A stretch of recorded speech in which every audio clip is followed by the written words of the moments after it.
En Valladolid, España, hay una sociedad de estudios de San José que es muy importante, a la cual yo pertenezco. Es una sociedad muy interesante y edita una revista magnífica sobre San José. Entonces, yo escribí por ahí un librito sobre San José, que algunos de ustedes tal vez conocen. Ahí en el almacén de Carmela lo deben vender por si acaso a alguien le interesa. Desde hace algunos años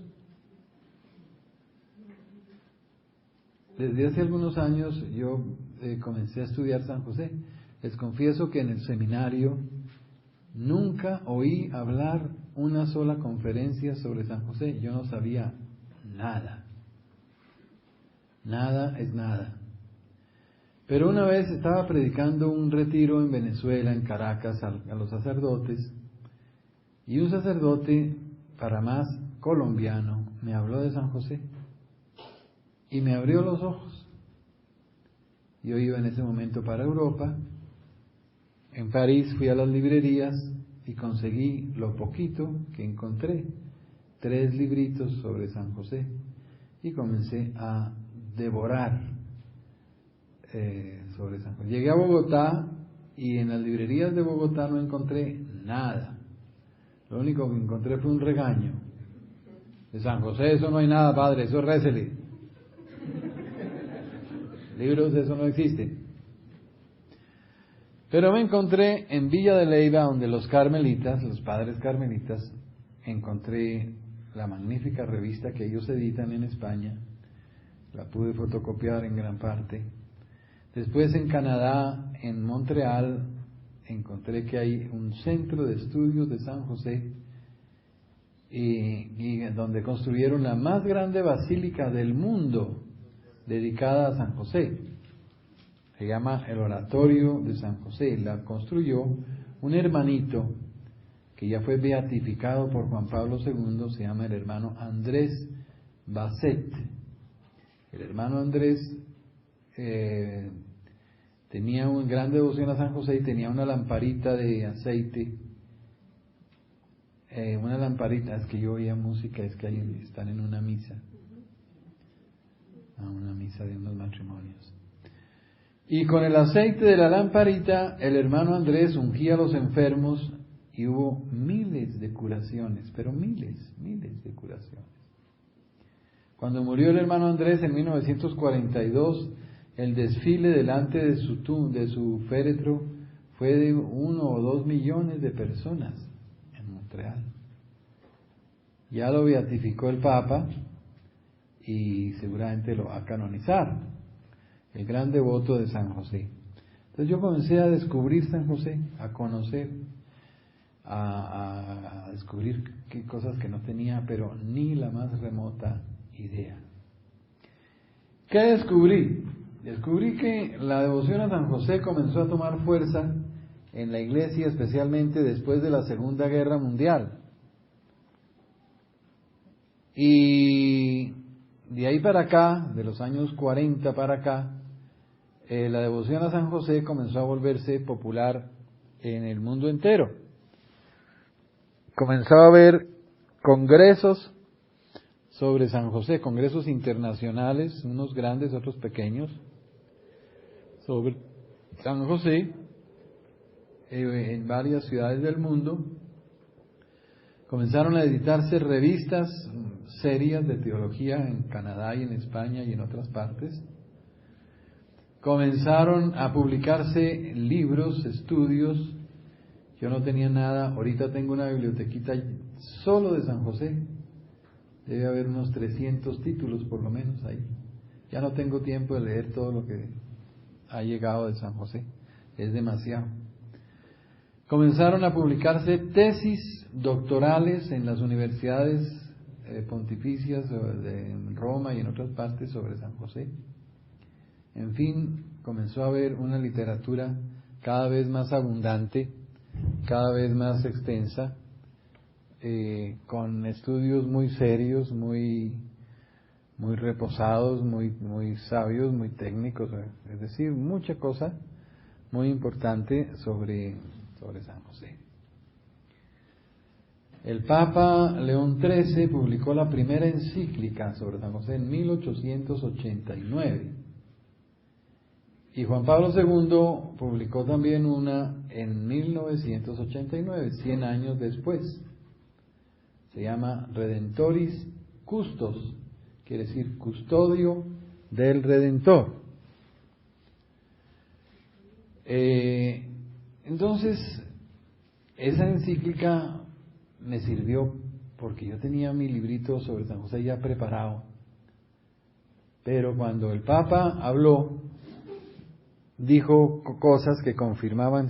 ¿Qué podemos decir entonces? Primer punto, la parte humana de San José. San José desciende del rey David, era de la familia real. Y por eso muchos teólogos dicen que si la familia del rey estuviera reinando, José tendría derecho a ser rey.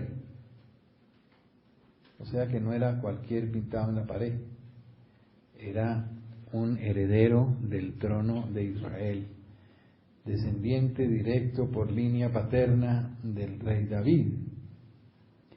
Nació entonces en la ciudad de David, que era ¿cuál? Belén. Cuando ustedes vayan a Belén, vayan a Tierra Santa, si la guerra los deja entrar a Belén, porque a veces no puede uno entrar. Después de que visiten la iglesia de la Natividad, donde nació nuestro Señor, enfrente hay una placita donde cogen taxi, se montan en un taxi y le dice, lléveme al monasterio de las Carmelitas. En Belén, a un kilómetro por ahí del centro del pueblo, hay un monasterio de las Carmelitas Descalzas, las monjitas de Santa Teresa, construido en el sitio donde nació el rey David y donde vivió su familia durante muchos años y donde nació San José. Monasterio de las Carmelitas de Belén está edificado en el sitio donde nació San José. Allá nació San José en Belén, era una finca que quedaba a 1 kilómetro del centro del pueblito, hoy ya es una ciudad. Era el tercero entre los hijos de la familia y desde niño fue muy piadoso, muy religioso. Por ese tiempo había un monasterio de monjes judíos que se llamaban los esenios, que vivían no muy lejos de Belén y vivían en castidad completa. Hacían voto de castidad, de consagrarse a Dios y renunciaban a las relaciones sexuales. Aún más, había algunos que vivían en pareja de castidad, hombre y mujer, pero en castidad perfecta, sin tener relaciones sexuales. Eso duró un tiempo, pero después se degradó, se degeneró y hubo que acabarlo porque ya vivían no en castidad, sino en vida marital. Y eso se terminó. Pero durante unos años o siglos, 3 siglos, se perduró la idea y hubo muchas parejas que trataron de vivir en castidad perfecta. San José conocía eso como lo mismo que todos los demás judíos de su tiempo. Era una cosa muy conocida y él, que vivía cerquita, porque estos monjes judíos vivían en el Qumran, y el Qumran queda cerca de Belén, a unos pocos kilómetros, no podía él ignorar que había gente que vivía así en castidad. ¿Qué pasó después? Resulta que cuando los jóvenes llegaban a la edad de matrimonio, que era muy joven, porque los matrimonios entre los judíos eran jovenciticos, las niñas las casaban a los 12 años, 13 años, aún todavía hoy entre los árabes, y a los muchachos a los 15. Cuando la Virgen llegó a la edad de casarse, pongámosle, no le pongamos 12 años, pero sí por ahí unos 15, y San José unos 20, los sumos sacerdotes sabían que ambos, José y María, descendían de la familia de David. Entonces, ¿qué pasó? Aquí el Evangelio no dice nada, pero tenemos que suponer que sucedió lo que sucedía con todos los demás personajes de ese tiempo. Los sacerdotes llamaban al muchacho y le decían, mire, usted desciende de esta rama del rey David, y esta niñita también desciende de esta rama del rey David. Luego, lo más lógico es que ustedes se casen, porque ambos descienden del rey y así se asegura la descendencia davídica, es decir, el Mesías nace de personas que descienden del rey David. Entonces los sacerdotes preparaban todo para el matrimonio de esa parejita de descendientes del rey, y esa parejita no tenía derecho a disentir y a decir que no, porque les imponían eso por obediencia a las tradiciones judías, y los judíos eran muy afectos y apegados a todas sus tradiciones, mucho más las que tenían que ver con el Mesías. Entonces ellos debieron llamar a José y a María, debieron presentárselos el uno al otro, mire, este es José, descendiente del rey, y esta es María, lo mismo. Y ustedes, por ser ambos descendientes del rey, les corresponde el matrimonio. Y los muchachos no tenían derecho a decir no, les tocaba. Hoy día sigue siendo igual entre los árabes, allá en Palestina, son los papás y los jefes del pueblo los que organizan el matrimonio en las familias principales.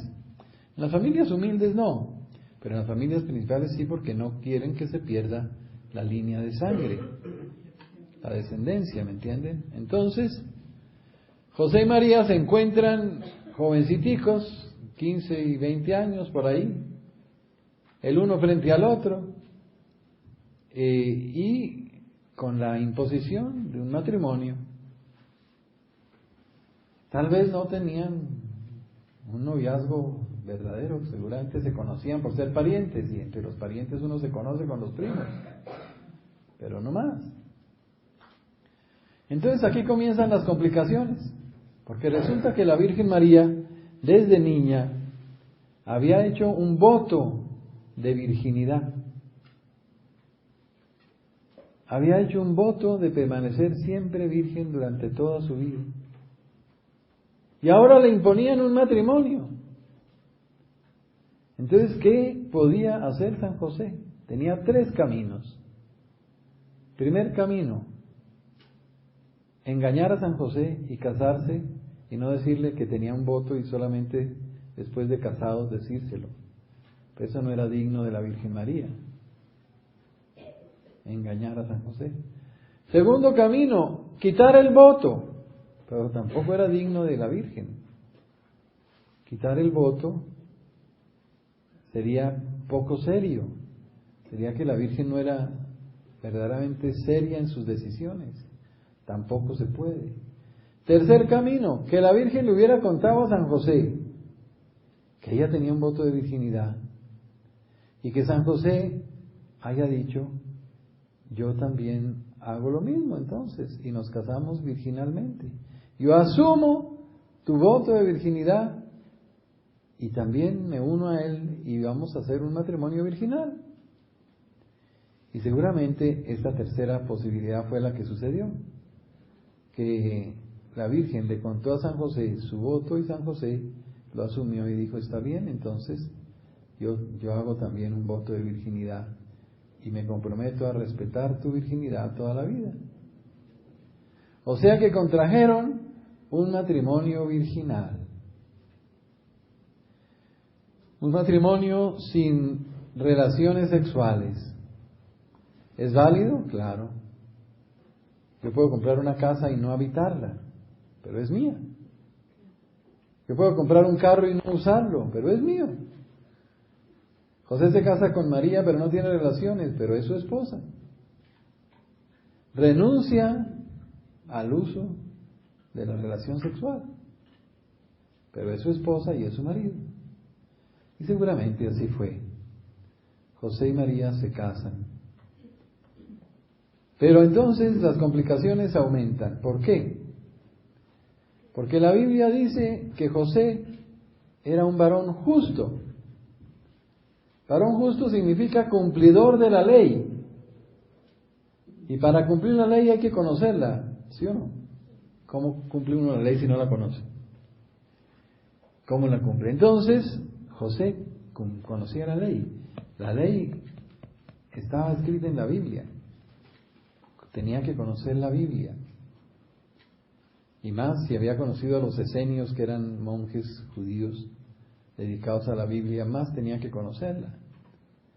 Y en la Biblia, ¿qué era lo más importante? Lo más importante en la Biblia eran las profecías relativas al Mesías. Las profecías relativas al Mesías eran lo más importante.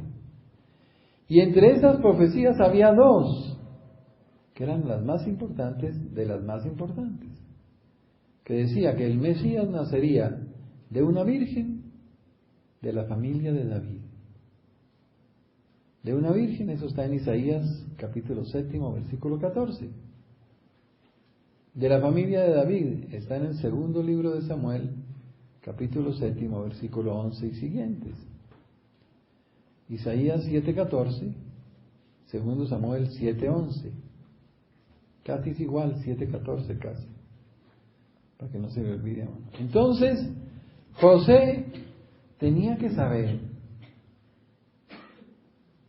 en los planes de la providencia de Dios, que el Mesías nacería de una virgen de David.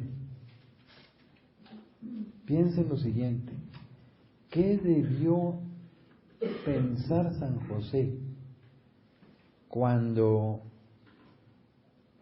acepta casarse con una virgen de David, sabiendo que la Biblia dice que la madre del Mesías sería una virgen de David?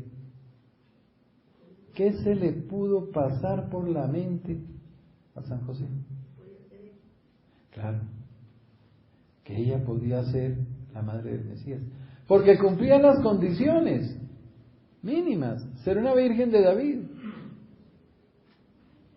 ¿Sí o no? Si a José le dicen, usted se tiene que casar con una virgen de David, y él en la Biblia sabe que está escrito que la madre del Mesías será una virgen de David, lo menos que puedo pensar es, María cumple las condiciones para ser la madre del Mesías. Entonces, ¿qué pudo pensar José? Dijo, ¿y si eso sucede, qué pasaría? Si Dios escoge a María para ser la madre del Mesías, madre virginal, ¿yo qué pitos toco en ese entierro? ¿Yo qué haría? Me tocaría irme y dejar a María libre. Porque si me quedo, si María es madre del Mesías virginalmente y yo me quedo a su lado, todo el mundo va a creer que yo soy el papá. Voy a falsear la verdad. Voy a usurpar una paternidad que nadie me ha dado. ¿Sí o no? Si él se queda al lado de María, todo el mundo dice, pues él es el papá. Entonces, en ese caso, si Dios llegara a escoger a María, me tocaría irme, dejar a María libre, dejarla sola, para que todo el mundo sepa que yo no soy el papá, sino que es virginal. Todo eso debió dar vueltas en la cabeza de José. Yo creo que pasó varias noches sin dormir, pensando, ¿qué haría yo si María es escogida por Dios? Se casan. José no tenía nada todavía preparado para llevar a María, porque como el matrimonio se lo imponían así rápidamente, los pobres chinos no tenían nada listo, entonces tenían permiso de quedarse cada uno en su casa mientras el pobre José alistaba una casita en algún sitio de Nazaret para irse a vivir allá. Y en ese momento, mientras están viviendo separados, llega la Anunciación. El ángel Gabriel se aparece a la Virgen María y le dice que va a ser la madre del Mesías. Y la Virgen dice que sí, he aquí la esclava del Señor. hágase en mí según tu palabra, ¿se acuerdan? ¿Qué nos han dicho siempre? ¿Qué había yo escuchado en los sermones de la parroquia? Que la Virgen no le dijo nada a San José por una humildad infinita de su corazón, y se fue a visitar a su prima Isabel, y cuando llegó donde Isabel sí sabía que la Virgen era la Madre de Dios, y dijo: ¿de dónde a mí que la Madre de mi Señor venga a verme? Pero José no estaba presente porque él no fue a la visitación, la Virgen se fue sola, y por eso San José no supo nada. Y a los 3 meses, cuando la Virgen María regresó a Nazaret, San José vio que la Virgen estaba esperando un niño y pensó que había sido un adulterio, un pecado, un crimen, una cosa, y decidió repudiarla en secreto. ¿Sí o no? Eso es lo que hemos oído todos, ¿no? ¿Verdad? Y todo eso es pura mentira. Miren, aquí yo doy retiros para novios. Y les digo: miren, mis hijos, el matrimonio perfecto es el matrimonio de San José y la Virgen María. ¿Qué tal que yo les dijera: lo que pasa es que la Virgen no le contaba nada a su marido, y lo dejaba sumido en las tinieblas de la angustia y de la duda? Porque San José no era a la altura de María, no era digno de recibir la confidencia de la Virgen María, y ella en su humildad prefirió guardar silencio, y a José que se lo come el tigre. Y ese es el matrimonio perfecto. ¡Qué maravilla! Los novios se codearían el uno al otro y decían: aténgate, si eso es un matrimonio perfecto, ¿cómo será el nuestro? Y entonces San José, ante la ignorancia de lo que había pasado, decidió repudiar a María Santísima, pero por pura lástima. Lo hizo en secreto para que nadie supiera, no la apedrearan, porque a las adúlteras los apedreaban, y la Virgen María se exponía a ser apedreada. Eso lo hemos oído todos. Por eso yo escribí ese librito, para mostrar que las cosas no pudieron ser así. Se llaman José, esposo de María. Entonces, ¿cómo debió ser? Yo no digo tuvo que ser así, sino digo no pudo ser de otra manera. ¿Cómo no pudo ser de otra manera? Lo primero es que la Virgen no le podía ocultar nada a San José. Si ella era una buena esposa y San José era un buen marido, ¿cómo la Virgen le iba a callar lo que había pasado de la aparición del ángel, y que el ángel la había escogido, que Dios la había escogido para ser la madre del Mesías?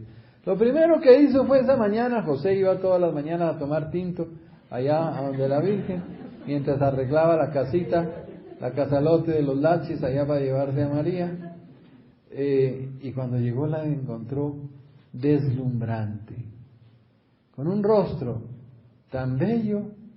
San José dijo: ¿qué pasó? Y la Virgen, con lágrimas, le contó todo. Esa misma mañana, que el ángel se le apareció, que le dijo que ella iba a ser la madre del Mesías, y que ella dijo sí. Pues es lo más normal, ¿sí o no? ¿Cómo podemos pensar que la Virgen engañó a San José? Eso es indigno de la Virgen, indigno de San José. La Virgen le contó todo, y aquí entra Juan Pablo II. En su encíclica dice: José fue el primero que compartió el misterio de la encarnación, antes que la prima Isabel. La Virgen recibió la anunciación del ángel y ese mismo día salió a pie a buscar a su prima Isabel. Y llegó a los poquitos días a donde Isabel. Isabel ya sabía que la Virgen era la Madre de Dios. Y por eso Isabel dice: ¿de dónde a mí que la Madre de mi Señor venga a verme? O sea que Isabel lo supo, pero dice Papa, no lo supo de primera. Fue José el que lo supo de primero. Luego lo supo en el mismo momento en que sucedió. Luego lo supo cuando todavía no se le notaba a la Virgen. Luego lo supo porque la Virgen se lo contó. Y si no, ¿quién? No hay otro medio. A José. A José. Isabel lo sabía, ¿por qué? porque el niño saltó de gozo en su seno. Pero, y eso fue a los 8 días de la Anunciación, 8 días que duró a pie María de Nazaret a Jerusalén, que son 120 kilómetros, una semana. O sea que si José es el primero que sabe la Anunciación, no hay otra manera sino porque la Virgen se lo contó. Si todavía no se le notaba, si todavía no había ido donde Isabel, si Isabel hubiera sido la primera que lo supo, podríamos decir Isabel se lo contó a José, pero el Papa dice no, José fue el primero que lo supo. Luego no fue Isabel el que se lo contó a José. Isabel lo recibió por la revelación de Dios cuando el niño saltó de gozo en su seno. Entonces, ¿quién le contó a San José? Pues la Virgen. Y esto no lo digo yo, menos mal. Lo dicen grandes teólogos. Padre Karl Rahner, teólogo del Vaticano II. Ignacio de la Poterí, profesor de Biblia de Roma actual. Padre Cándido Pozo, profesor de la Universidad Gregoriana. El padre Bernard Martelet, un benedictino muy famoso en Francia, y un montón de gente, el padre desde el antiguo, desde tiempos de San Ignacio de Loyola, hay un compañero de San Ignacio que en este momento se me borra el nombre, bueno, que también ya lo decía, dicen, es imposible pensar que la Virgen le cayó el misterio a San José y no le contó nada. Eso va en contra de todas las leyes de la psicología matrimonial. En la ley del matrimonio es la transparencia. Es la transparencia. Entonces la Virgen le tuvo que contar todo a San José. Y San José ya lo tenía en su corazón, porque él sabía que la madre del Mesías sería una virgen de David. Y él se había casado con una virgen de David. Cuando la Virgen le contó todo de la Anunciación a San José, ¿qué le respondió San José? ¿Saben qué? Lo sospeché desde un principio. Lo sospeché desde un principio. No contaban con mi astucia. San José ya lo sabía. Y aquí vuelve Juan Pablo II con su sabiduría y dice, José, oigan esta frase, José confirmó en la fe a María. No dice, María confirmó a José. No, dice la maravilla al revés, José confirmó a María. Cuando la Virgen le contó todo a José, José le dijo, lo sospeché desde un principio, eso no podía ser de manera diferente. Tú eras la persona indicada para ser la madre del Mesías, porque eres virgen de David. Y eso es lo que la Biblia exige. Y además santa, porque yo te conozco. Luego, eso que sucedió era lo que tenía que suceder. Y la Virgen agradecida debió abrazar a San José, y yo creo que las lágrimas de ambos se mezclaron de emoción en ese momento. ¿Cuál es el soporte bíblico? Está en la traducción bien hecha del texto de San Mateo, capítulo 1, versículo 18 y siguientes. 1:18, capítulo 1, versículo 18. Y dice así, San Mateo: el nacimiento de Jesucristo fue de esta manera. Su madre María estaba desposada con José. Primera imprecisión. Dice el Papa, ya estaban casados, unidos con verdadero matrimonio. No es solo desposada, porque el desposado puede parecer como prometido apenas, como un compromiso, pero no casada. No, porque por eso después le dice, no, María, tu esposa. Y antes de empezar a estar juntos, claro, porque cada uno vivía en su casa, mientras José preparaba la casita, lo que fuera, se encontró encinta por obra del Espíritu Santo. Está refiriéndose a San José. Luego quiere decir que San José la encontró encinta por obra del Espíritu Santo. Quiere decir que San José sabía que era por obra del Espíritu Santo. Si no, ¿para qué pone que por obra del Espíritu Santo? Su esposo, ahí sí está bien, ven, ya no dice prometido, sino su esposo José, como era justo y no quería ponerla en evidencia, muchos traducen denunciarla, como denunciar un crimen, un delito, un adulterio.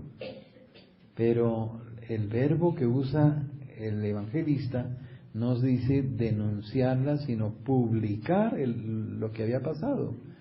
¿Publicar qué? Pues la anunciación, el milagro de la anunciación. Es decir, San José no se sintió autorizado para publicar ante el mundo la anunciación del ángel Gabriel. Además, nadie le iba a creer. Si él anuncia que su esposa está esperando por obra del Espíritu Santo, le van a decir, usted se le están escurriendo las babas. Su esposa fue infiel y usted no se da cuenta, ¿me entienden? Entonces José no podía publicar eso. ¿Cómo iba a publicar que la Virgen estaba esperando un niño por obra del Espíritu Santo? Eso era imposible para él publicarlo.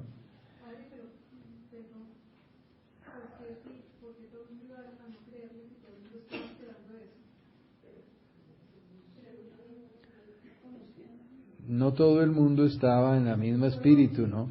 Si fuera un pueblo santo y gente buena y inocente, dirían, claro, perfecto. Pero conociendo la malicia de la gente y la maldad y la suspicacia y la manera de juzgarse unos a otros, ¿qué le iban a creer? ¿Qué le iban a creer? Puede que la prima Isabel le creyera y su marido, 2 o 3 personas, pero la multitud, ¿qué le iban a creer? Entonces, traducimos mejor, como era justo, y no quería poner en evidencia, ¿qué? Lo sucedido. La anunciación resolvió, aquí traduce mal, repudiarla en secreto. El verbo repudiar en griego es el verbo apostasis. Y el verbo que usa aquí el de evangelista es el verbo apolio, que significa dejar en libertad, no repudiar. Cuando el traductor puso repudiar, no fue honesto, porque eso no es lo que dice el texto. El texto dice dejar en libertad, desligar. Es el mismo verbo que usa nuestro Señor cuando le dice a San Pedro, todo lo que atares en la tierra será atado en el cielo, lo que desligues o desates en la tierra será desatado en el cielo. Apolio, desatar.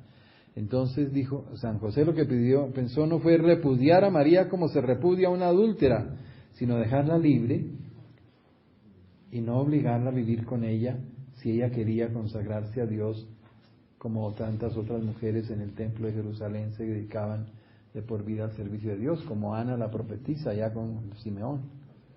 Entonces, esta Biblia traduce repudiarla. Yo no sé en sus Biblias cómo traduce, no quería repudiarla en el versículo 19. ¿Cómo? Dejarla. Menos fuerte que repudiarla, pero todavía no está perfecto. ¿Qué otra trae bien?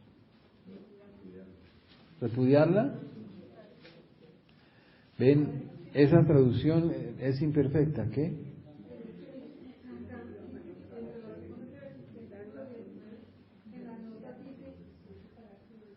Los escritores judíos suponían un compromiso tan real que al prometido se le llamaba ya marido y no podía dejar libre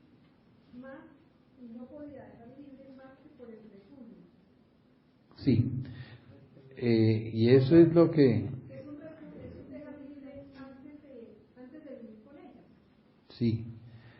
Aida se supone que no están casados sino prometidos, lo cual es imperfecto.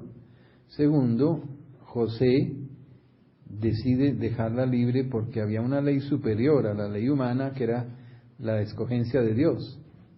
Si Dios la tomó por esposa, ¿quién es él para obligarla a vivir con él? Aún más, antes el marido, antes de comenzar a vivir juntos, había la posibilidad de dejarla libre por alguna razón grave, ¿no? Pero no indica que fuera un repudio legal por un crimen. El verbo que usa San Lucas es mucho menos violento que repudio. sino solamente dice dejarla libre en secreto. Así lo tenía planeado cuando el ángel del Señor se le apareció en sueños y le dijo: José, hijo de David, no temas, fíjese que no dice no dudes de tu esposa, no juzgues mal, no pienses mal, no la condenes, no la critiques, sino no temas.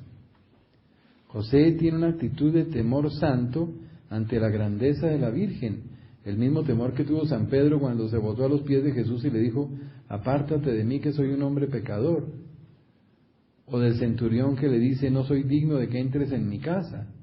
José es lo mismo, dice: yo no soy digno de María, yo tengo un santo temor reverencial, y si la Virgen ha sido tomada por Dios, yo quién soy para quedarme a falsear una verdad y usurpar una paternidad. No temas tomar contigo a María tu esposa, porque, y aquí hay una palabra que casi ninguna Biblia traduce, es en griego la palabra gar, que significa en efecto. En efecto, entonces oigan la frase: no temas tomar contigo a María tu esposa, porque en efecto lo concebida por ella viene del Espíritu Santo. ¿Qué significa el en efecto? Quiere decir que le está confirmando algo que él ya sabía. En efecto, tal como tú lo sabes. En las revelaciones de Santa Brígida dice: tal como ella te lo comunicó, tal como como tú lo sabes. Si uno borra la palabra gar griega, el en efecto, miren cómo queda la frase: no temas tomar contigo a María, porque lo concebido en ella viene del Espíritu Santo. Quiere decir que le está revelando algo que José ignora. Si ponen el en efecto, está confirmando algo que José sabe. Por eso los traductores son pícaros, porque cuando no entienden algo lo suprimen. Y aquí este traductor, como no entendió por qué decía en efecto, lo suprimió. Y eso no está bien. Si lo decía, ha debido ponerlo, aunque no entendiera por qué. No temas tomar contigo a María tu esposa, porque en efecto lo concebido por ella viene del Espíritu Santo. Entonces, José decide irse. Oigan otra vez a Juan Pablo II. Dice Juan Pablo II, José decide irse para no poner trabas al plan de Dios que se estaba realizando en María. No dice, José decide irse porque duda de la integridad de María, porque ignora el plan de Dios, porque no sabía la anunciación, porque no conocía lo que había pasado. No, porque conocía todo demasiado bien y no quería poner trabas al plan de Dios que se estaba realizando en María. ¿Ven? El Papa es una maravilla. En 3 frases confirma todo lo que hemos dicho. Primera, José fue el primero que conoció el misterio de la encarnación, antes que la prima Isabel. ¿Cómo? A la Virgen se lo contó. Segunda, José confirmó a María en la fe, porque José lo sospechó desde un principio. Tercera, José decide irse para no poner trabas al plan de Dios, porque lo conocía. Porque lo conocía. Entonces, si traducimos bien las palabras exactas tal como están, nos da un sentido completamente distinto del tradicional, que es que José no le dijo nada, que lo supo tarde, que se dio cuenta que estaba esperando y no sabía de dónde era, que juzgó mal, que pensó acusarla, pero por misericordia resolvió repudiarla en secreto, etcétera, que era lo que hemos oído. Y nos ponen a un San José ignorante, que no sabe nada, que no entiende nada, que quiere hacer las cosas como mejor pueda, pero en una ignorancia completa, lo cual es absurdo. José es un santo, un patriarca, lleno del Espíritu Santo, que sabía todo lo que iba a pasar, Dios se lo había inspirado, lo sospechó desde un principio, confirma a María en la fe, fue el primero que supo todo, la acompañó en la visitación, estuvo presente cuando Isabel dijo: ¿de dónde a mí que la madre de mi Señor venga a verme? Para José no fue nuevo porque ya lo sabía por labios de María. Eso sí es un matrimonio perfecto, donde ambos confían totalmente en el otro. María confía totalmente en José y por eso le cuenta todo. José confía completamente en María y por eso cree todo. Así sí. ¿Entienden? Entonces, concebida en ella viene del Espíritu Santo. Dará a luz un hijo y le pondrás por nombre Jesús. O sea, le pondrás tú por nombre Jesús, porque tú eres el que va a hacer el oficio de papá. Porque el nombre lo pone el papá. Porque él salvará a su pueblo de sus pecados. Todo sucedió para que se cumpliera lo dicho por el profeta. Y ahí está la profecía de Isaías. He aquí que una virgen concebirá, etcétera, etcétera. ¿Vamos hasta ahí? ¿Alguna pregunta?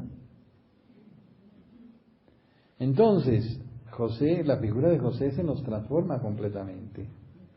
Un hombre sabio, un hombre prudente, un hombre inspirado por el Espíritu Santo, un hombre obediente, un hombre totalmente dócil.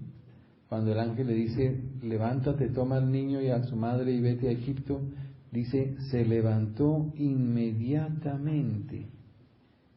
Inmediatamente. Tomó de noche al niño y a su madre, dice, no se esperó a que amaneciera.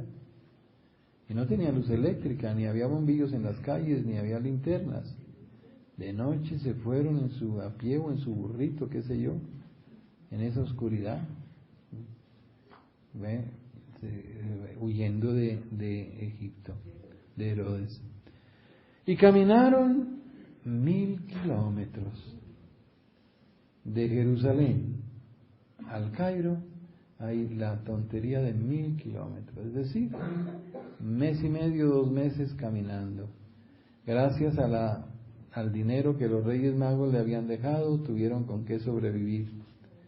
Y se instalaron en un sitio en Egipto que se llama Matarea, de donde viene ese pequeño bordado, esa artesanía que está ahí en el coso, ese viene de allá de donde José y María vivieron.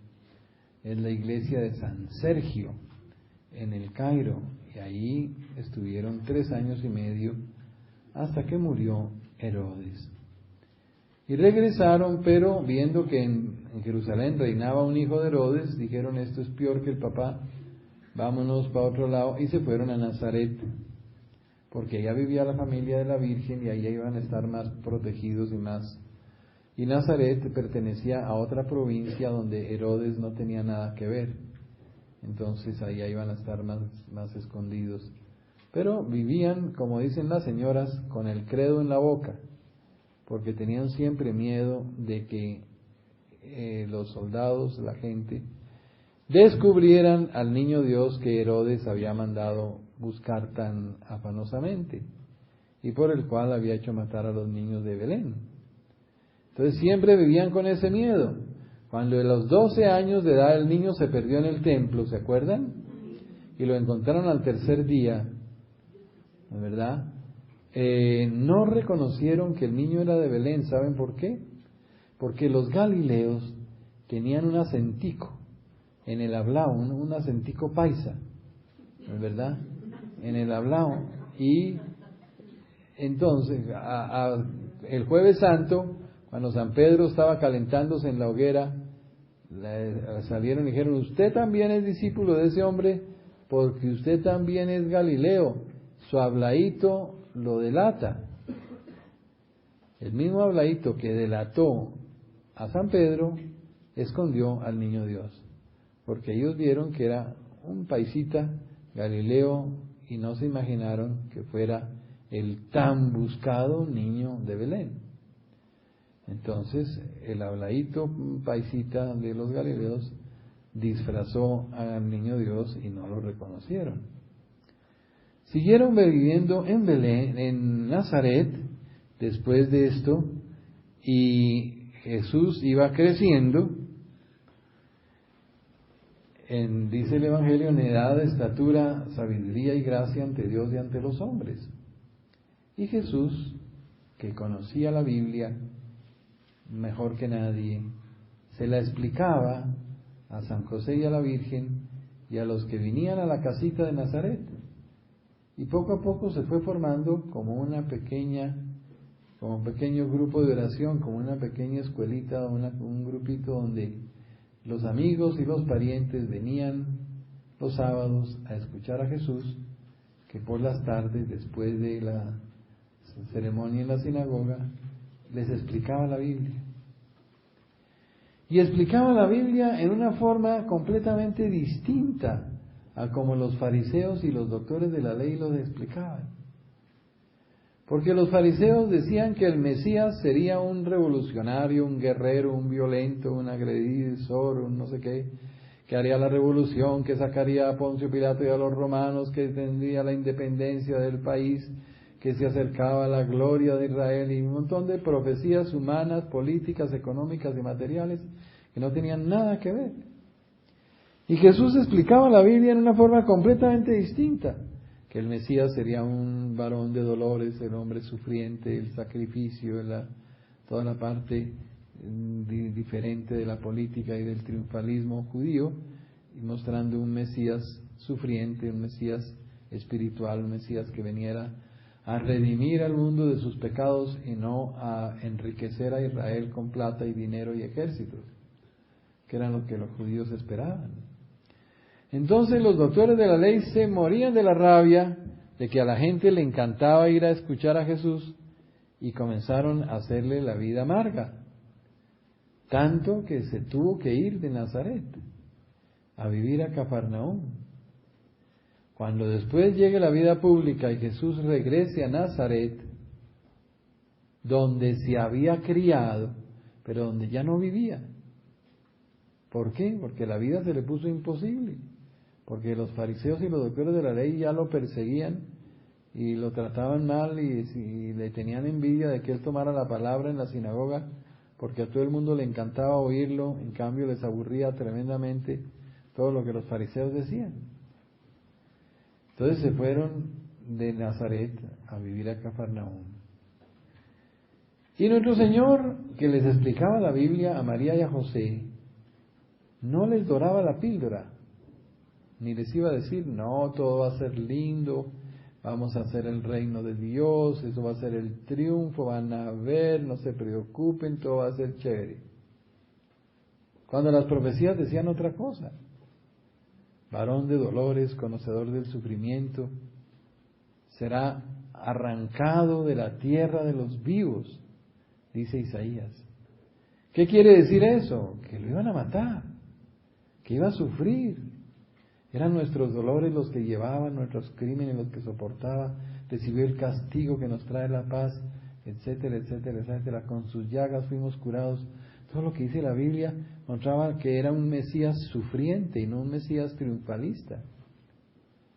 Por eso San José sabía que cuando Jesús se fuera a cumplir su misión y a predicar, lo iban a matar.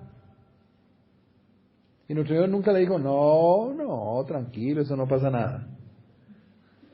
No, Jesús sabía que él. Y se lo anunció a los apóstoles muchas veces. He aquí que subimos a Jerusalén, donde el Hijo del Hombre será entregado en manos de los judíos, de los fariseos, de los doctores de la ley, de los romanos, de los paganos. Y lo azotarán y lo crucificarán, etcétera. ¿Cuántas veces no se lo anunció a los apóstoles? Y ellos no entendían nada. Ni se les pasaba por la mente que Jesús, que curaba a todos los enfermos de este mundo y que era Dios, se fuera a dejar matar. Eso no les cabía en la mente. Por eso muchos teólogos dicen que cuando Jesús les avisó a María y a José que se iba a predicar, José dijo, ahí está, lo van a matar. ¿Cuánto va a durar predicando? No sé, pues, ojalá no sea el primer día que predique, ¿no? Que lo dejen un ratico, aunque sea un tiempo, ¿no? Pero que lo van a matar, lo van a matar. No sabía si 1 año, 3 años, 5 años o qué. Y por eso dicen los teólogos que cuando Jesús les avisa a María y a José que se va a predicar, dicen, esto mató a San José. Porque San José dijo, eso es meterse en la boca del lobo. Jesús se va a que lo maten. Y por eso dicen muchos teólogos, esto fue lo que mató a San José, saber que Jesús se iba a que lo mataran. Y él no resistía ver ese espectáculo. Como que él prefirió morirse antes que tener que presenciar lo que a la Virgen le tocó, todo lo que a la Virgen le tocó, la pasión que vimos en la película. Y así es que José muere antes de que Jesús cumpla los 30 años y se vaya a predicar. O sea que, ¿de qué edad murió San José? Si tenía 20 cuando nació Jesús y 30 cuando murió, tenía 50 años. Era un chino chiquito. Por eso el Concilio de Trento prohibió hacer imágenes de San José anciano, pero todo el mundo las sigue haciendo. Dime. Hay alguna parte en la Biblia, porque esa era una de mis preguntas desde ayer, no dice la Biblia en qué parte murió él o cómo. ¿Quién? Nada. ¿No dice nada? Nada. La Biblia no dice sino lo mínimo esencial referente a Jesús. Punto. Ni de María ni de José dice nada. Porque la Biblia es un resumen brevísimo de todos los acontecimientos y no trae sino lo mínimo necesario. Pero del nacimiento de José y María, nada. De la muerte de la Virgen María, nada. De la muerte de San José, nada. De la Virgen, ¿qué sabemos? Que en la cruz nuestro Señor se la encomendó a San Juan. Y ahí a tu hijo y a tu madre. Al principio vivieron un tiempito en Jerusalén. Cuando se desencadenó la persecución de los judíos contra los cristianos, salieron volando y se establecieron en Éfeso. Éfeso queda actualmente, todavía existe, ¿no? En Turquía, un poquito al sur de Constantinopla. Y hay una religiosa que se llama Ana Catalina Emmerich, alemana, beatificada por Juan Pablo II hace unos 5 años, que tuvo muchas revelaciones sobre la vida de Jesús, de María y de José. Y dice que ella veía que desde la casita donde vivía la Virgen María, acompañada de San Juan, se veía el mar y se veía la ciudad de Éfeso. Esto lo escribió Ana Catalina en el siglo XIX, comienzo de la 1820, 1830. Por allá en 1860 un sacerdote dijo, yo voy a mirar si eso es verdad. Y se fue para Éfeso y encontró que Éfeso está rodeada de 11 colinas. Desde una se ve el mar, pero no se ve Éfeso. Desde otra se ve Éfeso, pero no se ve el mar. Solo desde una se ve Éfeso y se ve el mar. Y entonces dijo, aquí tuvo que ser donde vivía la Virgen María acompañada de San Juan. Y Ana Catalina dice que la casita donde vivían San Juan, la Virgen con San Juan, era una casita en forma de T.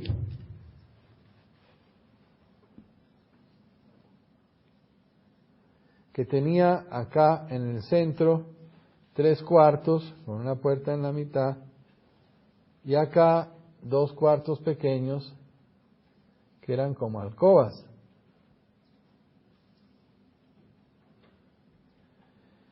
Así era la casa. Entonces encontraron las ruinas de una casa en forma de T con unos muros tremendos de piedra grandototes.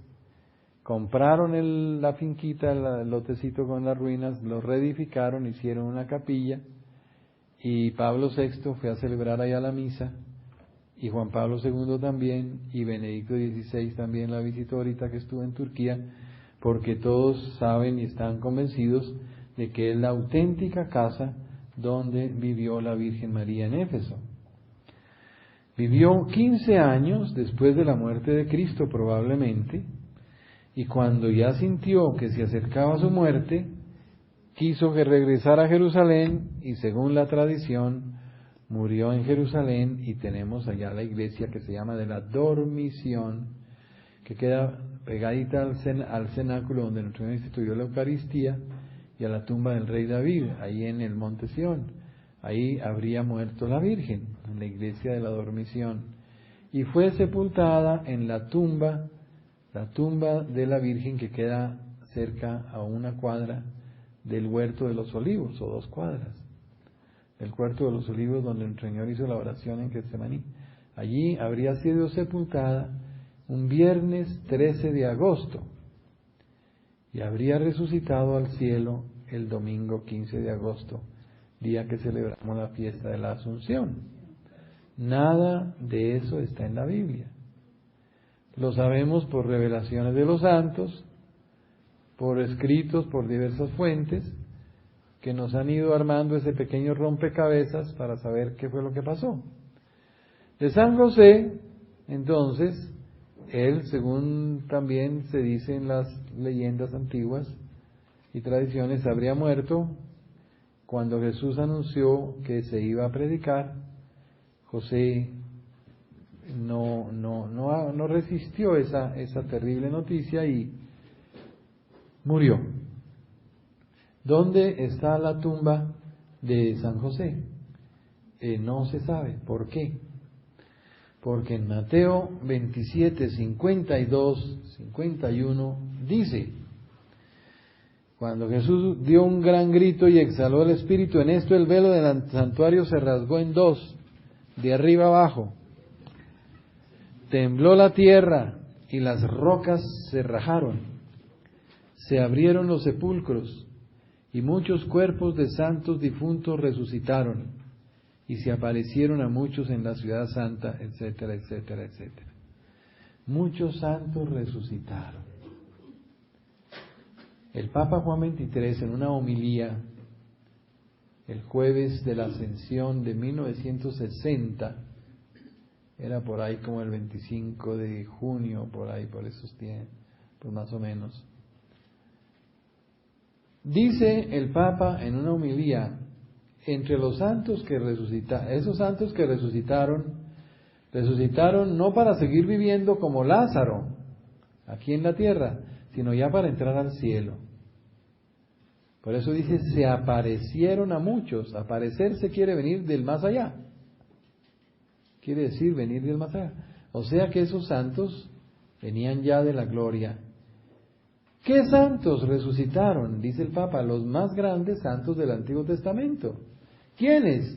San José, San Juan Bautista, Moisés, quién sabe quién más. Muchos.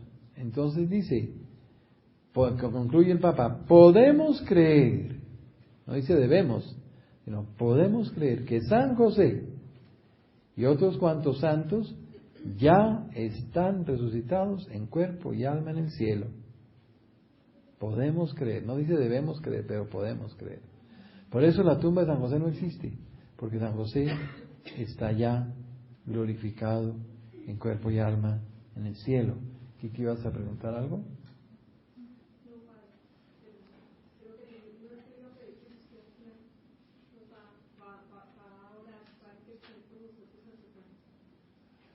Hacemos una oración, claro. Amén. Por eso, los más grandes devotos a San José han sido los santos más grandes de la Iglesia. San Agustín, San Jerónimo, San Bernardo, San Francisco de Sales, Santa Teresa de Jesús, Juan XXIII, Juan Pablo II. Los grandes personajes de la Iglesia han sido los grandes devotos de San José. Y por eso Santa Teresa dice, no hay cosa que yo le haya pedido que no me la haya concedido. Por eso, si Santa Rita es la abogada de los imposibles, San José es el abogado de los súper imposibles. Cuando ustedes tengan algo absolutamente imposible, ahí tienen a San José. ¿Entienden? Entonces, por eso el Papa León XIII lo proclamó patrono de la Iglesia Universal, no patrono de los carpinteros por ahí. Y entre otras cosas, la palabra que usa la Biblia para designar el oficio de San José no es carpintero. Nosotros acostumbramos a decir que era carpintero. La palabra griega que usa la Biblia es la palabra tecton. José era tecton. Y tecton significa arquitecton, constructor. Arqui quiere decir primer, tecton, constructor. arquitecto es el que dirige la obra, el jefe de los constructores, Tecla. Entonces, podemos pensar que José no era solamente carpintero, era un constructor. Y que venía de una familia muy pobre, sino era una familia... Era una familia, claro, era de la familia real. Y lo que pasa es que por las diversas vicisitudes de la política y todo, tanto la familia de San José como la de la Virgen se fue empobreciendo.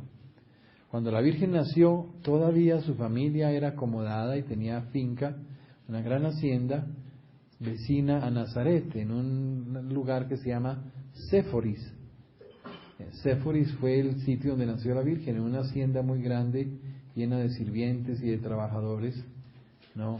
Pero los papás de la Virgen, Joaquín y Ana, se enfermaron y gastaron toda su fortuna en médicos y en enfermedades, y poco a poco José y María no tenían dinero. La familia algo tenía, pero no tenían para ellos, como en una familia acomodada que se casan los hijos, pero no les pueden dar todavía la herencia como al hijo pródigo. Entonces, los padres chinos no tienen sino el día y la noche.